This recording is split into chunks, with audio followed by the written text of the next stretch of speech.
মনে করেন 3 লাখ টাকা করে শতক, তো 3 শতক বেচলেই 9 লাখ।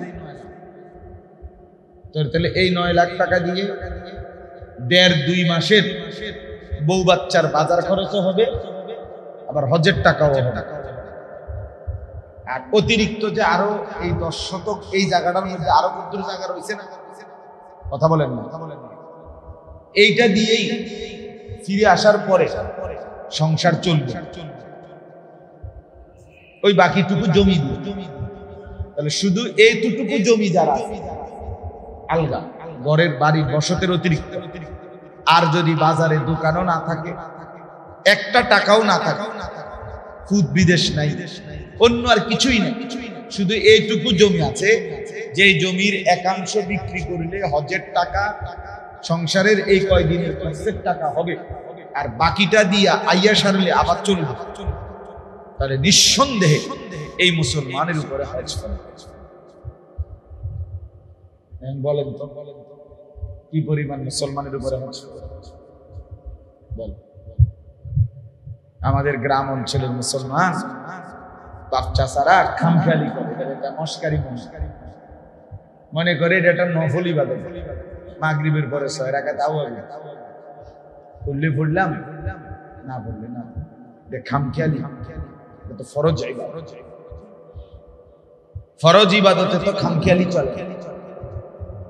নবী সাল্লাল্লাহু আলাইহি ওয়াসাল্লাম বলেন, যে ব্যক্তি হজ ফরজ হওয়ার পরেও হজ না করে মৃত্যুবরণ করলো, সরাসরি হাদিস, নবী সাল্লাল্লাহু আলাইহি ওয়াসাল্লাম বলেন, সে হয় ইহুদি হয়ে মরুক, নয়তো খ্রিস্টান হয়ে মরুক, মানে তুই বেঈমান হয়ে মর, বাকি মুসলমান হয়ে মর। হ্যাঁ, তো বেঈমান হয়ে মরুক, তাহলে এবার বলেন তো তার সুপারিশ নবী সাল্লাল্লাহু আলাইহি ওয়াসাল্লামের কাছে হাসরের ময়দানে সুপারিশ কে?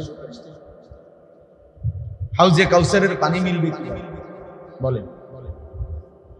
কিতাবে স্পষ্ট আছে, আমার কাছে গাড়ি তো হযরত ওমর রাদিয়াল্লাহু তাআলা আনহু সরাসরি কিতাবে হাদিস আছে, তিনি হজ ফরজ হওয়ার পরেও যে হজ করে নাই, তিনি বলতেন যে আমার মন চায় তার উপরে অমুসলিম ব্যক্তির উপরে যে ট্যাক্স ধার্য করা হয়, আমি তার উপরেও সেই পরিমাণ ট্যাক্স ধার্য করব। কেন? তিনি বলতেন, মা হুম বিমুসলিমিন, মা হুম বিমুসলিমিন, তারা মুসলমান নয়, তারা মুসলমান নয়। 2 বার বলে। এজন্য বললাম, অনেক শতকরা আমাদের সমাজের 90% মুসলমানের উপরে হজ।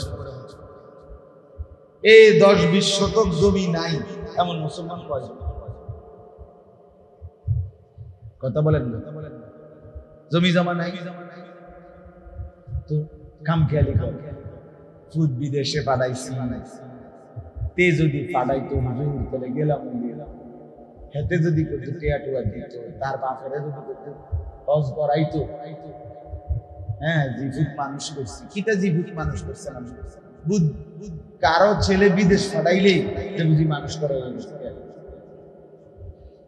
বলেন না, আপনি বুঝি এই ফুট বিদেশ পাঠাইছেন মানে ফুট মানুষ করলেন। আপনি একটা বিল্ডিং করছেন ভাই, তার মানে আপনি জিভুত মানুষ করতেছেন। তো এটা কি কথা হইল যে জিভুত মানুষ করছে? এই জন্য এটা গুরুত্বপূর্ণ বিষয় যে মুসলমানের কাছে তার মৌলিক প্রয়োজনের অতিরিক্ত হজ্জের খরচ বাকিগুলো দিয়ে ব্যবস্থা, অথচ একটা মানুষের কাছে জমি আছে, বাজারে ভিট আছে, দোকানদারি করে, সেখানে ব্যবসার মাল আছে, ব্যাংকে টাকা জমা আছে, কত দিক দিয়ে টাকা মিলাইল, সহজেই এই পরিমাণ সম্পদের শরীয়ত যে দুর্বল দূর হয়, কিন্তু খামখেয়াল। এজন্য বললাম হজ একটি ফরজ ইবাদত। একে তো এই কারণে গুরুত্বপূর্ণ, ফরজকে খামখেয়ালি মনে করলে হয় না। 2 নাম্বার হলো হজ ইসলামের মৌলিক 5টি ভিত্তির একটি। এটা একটা খুঁটি, খুঁটি ফেলায় দিলে ভবন টিকে না। এই পিলার ভাঙ্গা লাগলে মানে খুঁটিটা, এগুলা 4টা খুঁটি, এগুলো সরাইয়া ফেললে ছাদ টিকবে। এজন্য যে খুঁটি সরাইয়া ফেলে তার ইসলাম টিকে না। এজন্য হজ্জের হুকুম গাফলতি করতে নাই। 2 নম্বর হলো হজ না করার শাস্তি ভয়ানক। এই যে ইহুদির মৃত্যু, খ্রিস্টানের মৃত্যু, বেঈমানের মরণ, তাহলে আপনি তো জীবনভর মনে করছেন রোজা নামাজ পড়ে আপনি অনেক কিছু করছেন, কিন্তু আপনার উপরে হজ ফরজ ছিল, কিন্তু ওই টাকার লোভে শরীরে নামাজ পড়ছেন ঠিক আছে, কিন্তু টাকার বিষয় আসছে আর আপনি বোঝেন না, আপনি এসবে জিমান হুজুর এটা আমরা কে এত কিছু বুঝিনি 100 বার বুঝছি, ইচ্ছা করে মাথায় বুঝেন নাই কথা। লোভী, টাকার সম্পদ, টাকা খরচ করতে চায় না, অথচ সেই টাকা তো জিফুট খাইয়েই লেগে। কেউ না কেউ দুনিয়ায় টাকা তো নিয়েই গেছে। একজন মানুষ প্রথম বছর যেই টাকা রোজগার করছে 30 বছর পর্যন্ত ওই টাকাটা তো তার পকেটে রয়েছে নাকি? কথা বোঝেন না? আমি 2004 সালে চাকরি নিয়েছি, তো এই মাসে যেই বেতন পাইছি ওই বেতনের টাকাটা মনে আছে তো আমার কাছে। শেষ পর্যন্ত কোনো না কোনো সুরতে কাউ না কেউ জন্য খরচ হয়ে যায় কিনা, তো আমার আখিরাতের জন্য, নিজের জন্য খরচ হয়ে। এই বোকামিটা মানুষ কেন করে বলে? এটা না বুঝার কি আছে? কি রে বেটা, আপনি তো কোনোভাবেই শেষ পর্যন্ত তো কেহই টাকা জমা করে রাখেন, হাত বদল হইতেই আছে, তো কাজে কেউ না কেউ তো নিয়েই নিচ্ছে। সন্তান হোক, ছেলে হোক, মেয়ে হোক, তো আমার নিজের জন্য, আমার আখিরাতের জন্য খরচ করবো আমি, এটা আমি করবো না। এই হলো এক কথা। 2 নম্বর কথা হলো কোরবানি। কোরবানির ঈদ, কোরবানি হলো 3 দিন, 10ই জিলহজ, 11ই জিলহজ, 12ই জিলহজ। মানে যেদিন কোরবানি হয় এটারই 10ই জিলহজ পায়।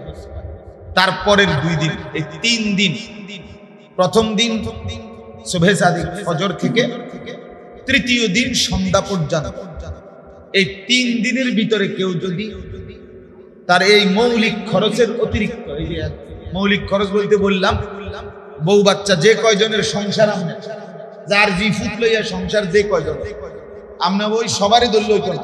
জি বিয়ে দিয়ে লাইছেন মেয়ে জামাইর বাড়িতে, হেতেরে আর হেবড়িরে আর দল লইত, ফুট বিয়ে করে লাইছে, ভিন্ন হয়ে গেছে, তার সংসার আলাদা, হেরে দল লইল।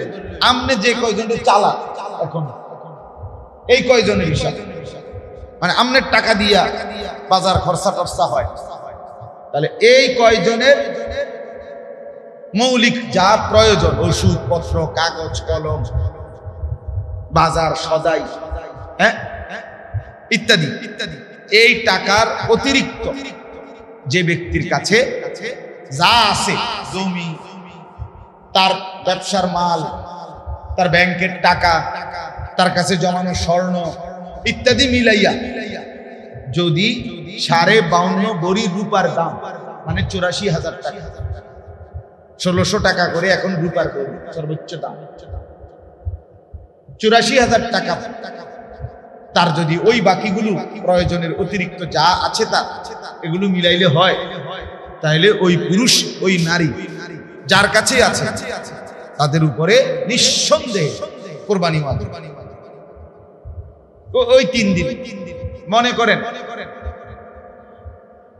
আমি এই হাজী সাহেবের কাছে, শাহাবুদ্দিন সাহেবের কাছে আমি 1 লাখ টাকা পাইতাম, তা আমার কাছে এমনি কোনো টাকা নাই, কথার কথা পেটে ভাতে আসে শুধু 10-20 হাজার টাকা দিয়ে আমি খরচা মরচা চলে, বেতন পাই, খরচ করে লাই, কিন্তু এই টাকাটা আমি ওনার কাছে পাইতাম। কোরবানির দিন প্রথম দিন হোক, দ্বিতীয় দিন হোক, উনি আমার এই পাওনা টাকাটা ঘটনা চক্রে ওই দিন দিছে, দিয়ে কিছু ভাই আমার টাকা না, আর এটা যদি আমার এই মুহূর্তে এই মৌলিক প্রয়োজন যেটা এইটার অতিরিক্ত হয়।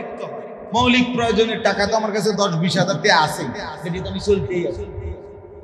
তাহলে এই ঈদের এই 3 দিনের ভিতরে এই টাকার মালিক হওয়ার কারণে, প্রয়োজনের অতিরিক্ত হওয়ার কারণে এই ব্যক্তির উপরে এই আমি এখন এই টাকাটা দেওয়ার কারণে কোরবানি হচ্ছে। তা আপনি বলবেন যে টিয়াডা লইয়া তো বিপদে না বললাম, আবার বুঝি কোরবানি দেওয়া লাগবে। তাহলে বিপদে না পড়তে চাইলে, কোরবানি দিতে না চাইলে আপনি টাকাটা ভাই আমি টিয়া দেওয়া লাগতো না, 1 লাখ টাকা আপনি কিছু তো সারছে, আর কোরবানি দেওয়া লাগবে 20,000 টাকা সেভ হয়ে গেছে, 80,000 টাকা মারি খেয়ে যাবে। এটা কেউ করবি না, কথা কর না, এটা কেউ করবি না। তো চাইলে আপনি কি বললেন? তাইলে এরকম কোরবানি, হজ এটা ফরজ এবং ওয়াজিব। এটা আপনি বুঝেন না বললে ফিডার থেকে মাফ পাবেন। আপনি বুঝেন নাই কেন? আপনি বাংলা কথা বুঝেন না আপনি। আচ্ছা আমি যে এখন বলছি আমার কথাটা বুঝছেন না, তো এটি আপনি বুঝেন না কি? আপনি মাদ্রাসায় পড়েন নাই আর কি, কিন্তু এখন আমার এই বাংলা কথাটা বুঝেন না, তো এটা বুঝে নিবেন। এটার জন্য একবার দাওরা পাস করতেই হবে, টাইটেল পাস করুন লাগবে, মাস্টার্স পাস করতে হবে, এটা তো জরুরি না। শরীয়তের মাসআলা আপনার দায়িত্ব বুঝে নেওয়া যে হুজুর আমার বসত আছে, ব্যাংকে টাকা পয়সা আমার আছে এত, আমার জমি আছে, এই যা আছে আমার, আপনি আমার হিসাব করে দেন, আমার উপরে কুরবানি ওয়াজিব কি? এটা উচিত না? একজন মানুষের উচিত কিনা একজন আলেম থেকে জিজ্ঞেস করে না? আমরা এটাকে মনে করছে খামখেয়ালি, মনে করলে কুরবানি করে, করে না, যার মনে করে তার করে। ফুদ বিদেশ টাকা কামাই করে, তার কাছে 1 লাখ 2 লাখ 10 লাখ টাকাও আছে, এইতে বাইক টাকা পাঠাইছে, টাকা 30,000 বাপমার নামে বা একজনের নামে কুরবানি দিছে ঘরে। আমগো বাইক তো কুরবানি হইছে, আমগো বাইক বুঝি কুরবানি হইলেই শাস্তি। তোমার উপরে যে কুরবানি ওয়াজিব, এটা বুঝি তোমার বাপের নামে দিলে কুরবানি আদায় হবে। আমার আব্বার লুঙ্গি আব্বাই ফিনছে দেখে আমার আর লুঙ্গি ফিনতে লাগবে নাকি? আমি তখন আপেল ফিনতে চাই বলে। অসংখ্য প্রবাসী ছেলে এই খামখেয়ালি করে, তার নিজের কোরবানিটা আদায় করে, অথচ সে নিশ্চিত গুনাহগার। কোরবানি আদায়